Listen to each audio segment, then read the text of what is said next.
we are. We're backwards. Had to show that new sign off.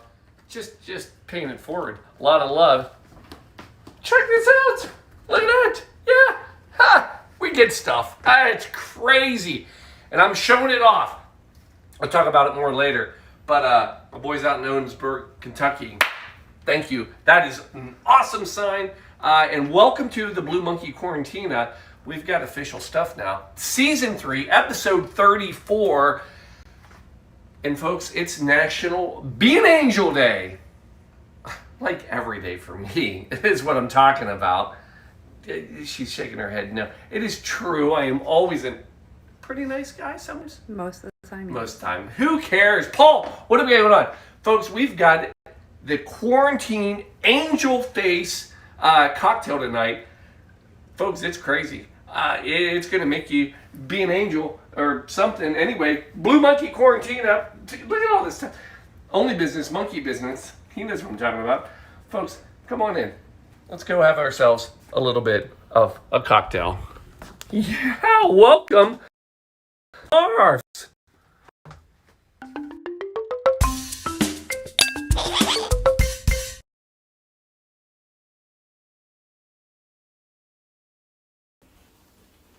And here we are, folks. Welcome. Season 3, episode 34. How in the world do you keep doing this, Paul? I don't know. It's probably the alcohol. We do a lot of experimentation before the show. Folks, that could be just lemonade. You don't know that it isn't.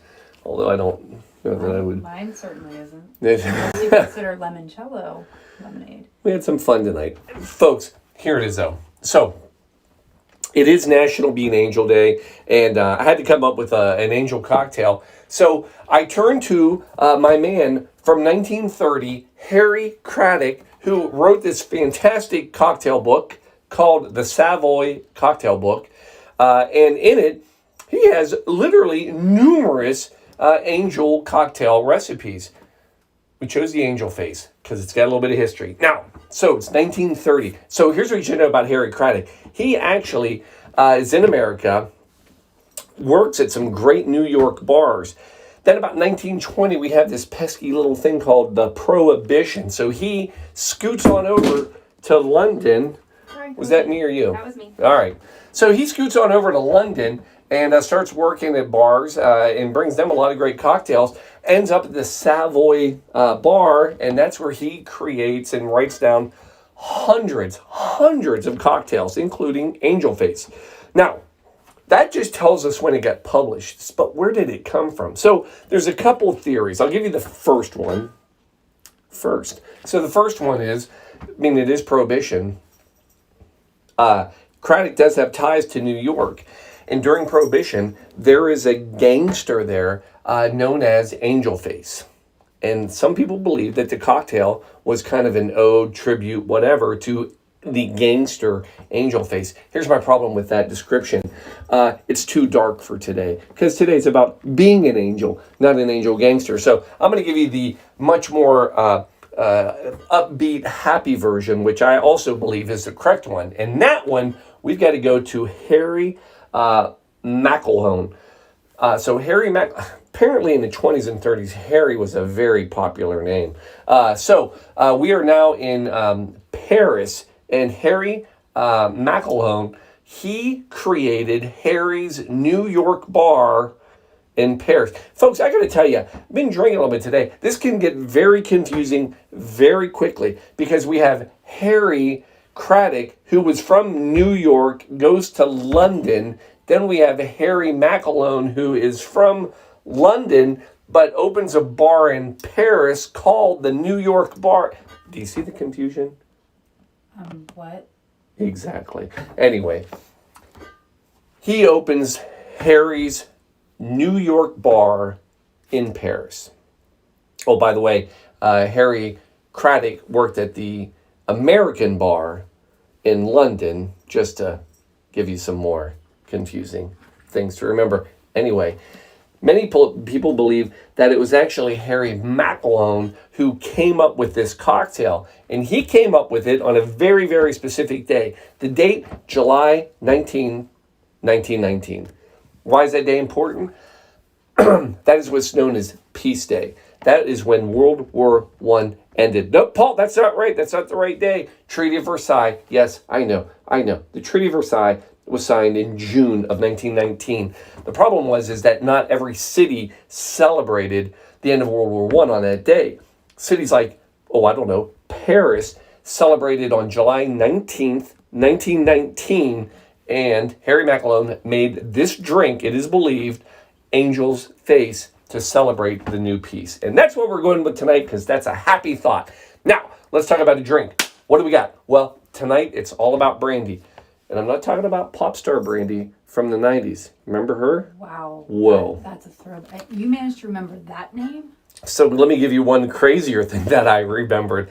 She actually had a name called Angel in Disguise, pop hit back. You can look it up, folks. So we're just, not bad for a guy who's drinking shots and whatever all day long. Wait, I got a pet cam view.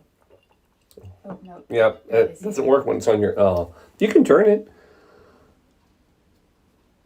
Oh, there he is. All right. So it's not about that brandy. It's about brandy. So what is brandy? Now, if you remember, brandy is basically any alcohol that is distilled from a wine or a fruit mash. In fact, brandy comes from the Dutch word brandewijn. Isn't that a great word? Brandewijn, which means burnt wine. Not because they burn the wine, it's because they heat it up and distill it a second time. As a matter of fact, cognac is a very specific type of brandy that is made from white wine and the cognac, whatever. So tonight, we've got apricot brandy. So, truth be told, I was excited that I found a cocktail so I can get rid of this bottle of apricot brandy that we used in the Fish House Punch. And have not used it since. So, Kerrigan, local distillery, thank you, because we're giving you a shout out and using some apricot. Now, here's the thing about apricot brandy. Side note, a lot of apricot aren't really apricot at all. They use flavoring and all sorts of stuff. A matter of fact, if you read old cocktail recipes, apricot brandy a lot of times meant an apricot flavored liqueur. But the true recipe and what we are using is real, honest to goodness, apricot brandy made from an apricot mash. And then, this is a beauty. I'm trying to get rid of one alcohol, so I have to go out and buy a new alcohol to get rid of this one. It's a circle. It's just craziness. The dose. We've never used it. We haven't had it. Brand new stuff. It's deliciousness. I will tell you that, because Calvados, basically, this is apple cider, right? That is distilled again, and that is what gives you this basically apple cider brandy. Tastes delicious, smells delicious, it's wonderful. And if you want the real stuff, this is it, and it's coming from Normandy in France. Again, tie it back to our man, Harry Macalone. That's why everybody thinks that he had the true original recipe, because this would have been a local liqueur for him. Paul, for God's sakes, is there still more? Yeah, there's one more ingredient. I got to tell you, it's gin. Now, we've used gin so many times, it's ridiculous. But tonight, because Shelby's been pushing me. Well, first of all, I get to get Sean out. Dawn, by the way, this is your bottle of Empress gin that you told me to try to find for you. I found it, and I'm drinking it. It's deliciousness. It's wonderful. So Empress 1908 gin. He got his own bottle. He found it. While Dawn may not be on, I would like to tell you that Darcy, Tim Fish, and our dear Colleen are on. Well, good evening, everyone. Wildy. So we have a crowd tonight. Nice. Well, folks, so Empress 1908. So this is Empress 1908 gin. And you'll notice it's purple. So a few things about this wonderful gin. First of all, 1908. I already played this game with Shelby. Guess when it was created? Not 1908. No, this is actually a new gin. They just started making this in 2017, but it's really caught on. It's delicious. It's called Empress 1908 because it's named after the hotel where the distillery is close to. It's a nod to them. So it's the Empress Hotel in Victoria, Canada, where we've not been to that hotel, overlooking British Columbia. It's gorgeous. It's a beautiful area. But anyway, the Empress Hotel is known for its afternoon tea, which is quite extravagant. Matter of fact, it's going to be like $80 just for afternoon tea. In fact, the tea is so like high level. The servers there make some of them make in excess of $100,000 a year. Of course, as I think about that, Shelby, you brought it up. I think that's Canadian dollars. Mm-hmm. So that's about, I think they make about $50 a year. I think that's 50. I don't know the conversion. It gets confusing. But anyway. So, but yeah, no, it's a big deal. And one of the teas that they make and have at the Empress Hotel is made with butterfly pea blossoms. And that's what makes it purple. And they did this and tried it with the gin. And is that can I bring this in? It comes up, yeah, Yeah, there. is that? Yeah, look at that. Look at that. Oh. So anyway, a purple gin, not to me a gimmick. It's actually because of the tea. Shelby, do we have time for a science experiment? Yes. She says yes. So I got to show you because this is it's a lot of fun. And I love gin. So this is a very interesting gin. It's got the juniper. It's got all that herby wonderfulness. And then it's, of course, got butterfly pea blossoms. But it's also got a little bit of cinnamon. Larry, you can't have it. And then it's also got ginger. That means Darcy can't have it either. I think she might be. So, folks, here's what's fun. So you put a little bit of this in a glass, right? Now I'm going to bring this up close. Now in a separate container, just for fun, I'm gonna take this lime. Oh, that's not a lime. It's a lemon. I realize that now, folks. Just work with me, and put a little ice in here. For God's sakes, we're not animals. We're gonna make it cold. Put that little bit of a lemon in there. Oh Jesus, that could have been ugly. Could have broken a bottle of apricot. This is not till the night, folks, but it is a fun little experiment that you have to suffer with me for. And then we're going to put a little bit of tonic in there. Yeah. And then we just want that a little bit cold because I'm going to drink it. And then, so here, I was going to say, why don't you... I'm going to come close. All right, folks, we're going to hope this works. So there we go. There it is. Now, watch what happens as I add basically our tonic mix. Shelby, I'm going to work on... Ooh. Ah. How fun was that? How pretty is that color? How pretty. Folks, there you go.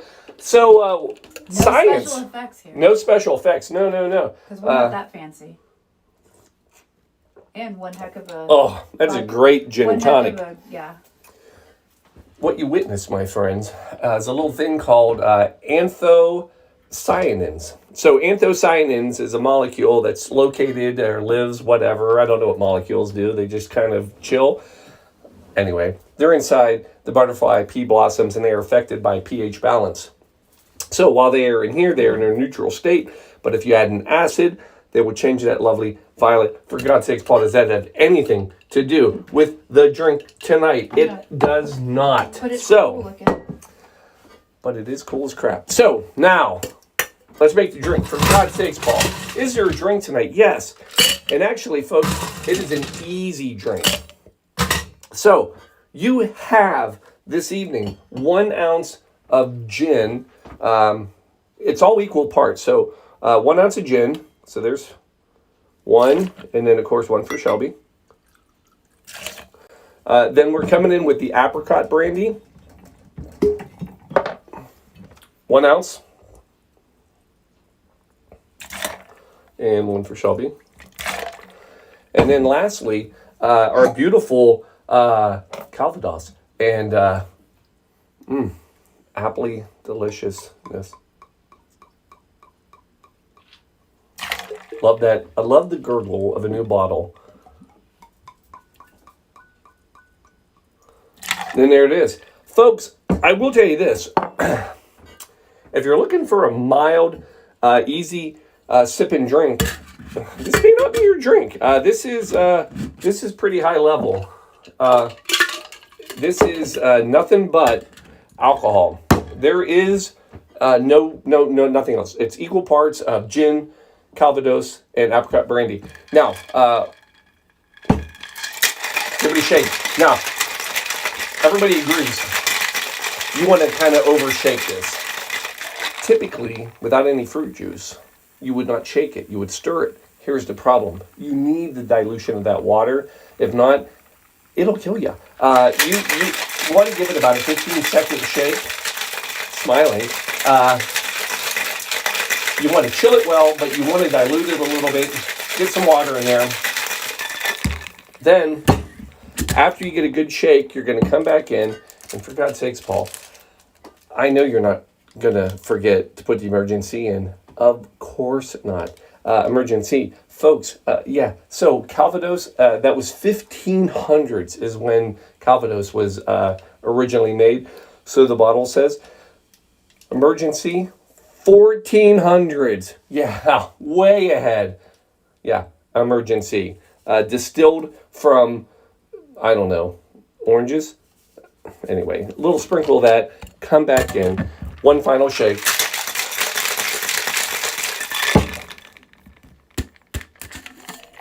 And then bring in those beautiful coupe glasses. Whew, that is cold hands. I won't say that. And we're going to...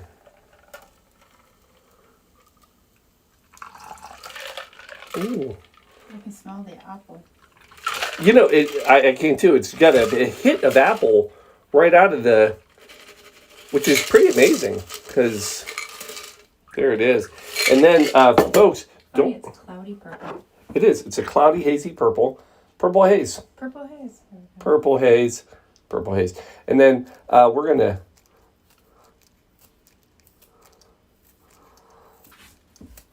Nice little...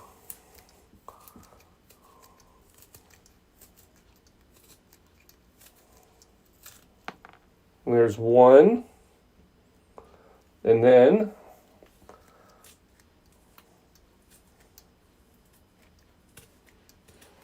Ooh. Bet you smell the lemon now. Mm-hmm. There. Oh, look at that. Folks, there it is. That, my friends, is your quarantine angel face cocktail coming at you from 1930. So, even though the lemon's there, apple hits you right up front. Oh, yes. Now, packs a punch. Definitely get apple right up front. But it's a boozy drink. You're not going to sit around and drink like 8 of these. I will say this. You drink enough of this. I think I actually now know how the real name came about. You're going to see angels if you drink enough of those. That's my... So instead of beer goggles, they're angel goggles? Angel goggles. Let's go with that, angel goggles. And with those angel goggles, here's what I will leave you with tonight, folks. So, it is National Bean Angel Day. It's from 1993 is when the holiday originated. And here's what it was all about. It was about not only doing good deeds for people, it was about recognizing people that had done a good deed for you. It's the classic pay it forward, right? It's all about good stuff. Share 2 quick stories. One, the sign out on the front, dude, Owensburg. So shout out to Rough Metal.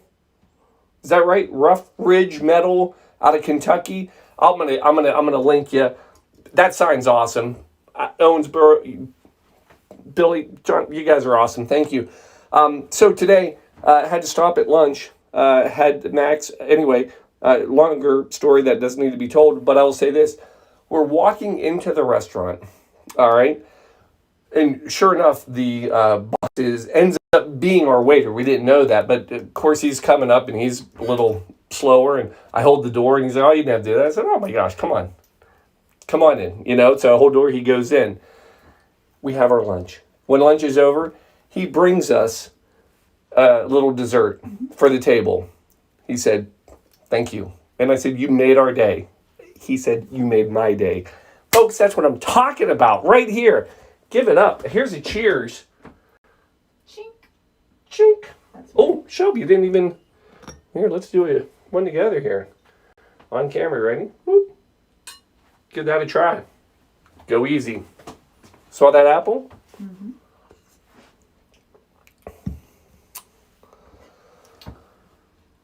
Woo! She said, woo! Yeah, folks. Anyway, there it is, folks. Go out, be an angel, right? Give it up to somebody, help somebody out, thank somebody that helped you. It's all good. I'm just putting you on the right path with a little cocktail to get you started. Folks, thank you. Love you all. Cheers. Go out, do your part, be nice, and hey, we'll see you next Sunday. Cheers. Peace out.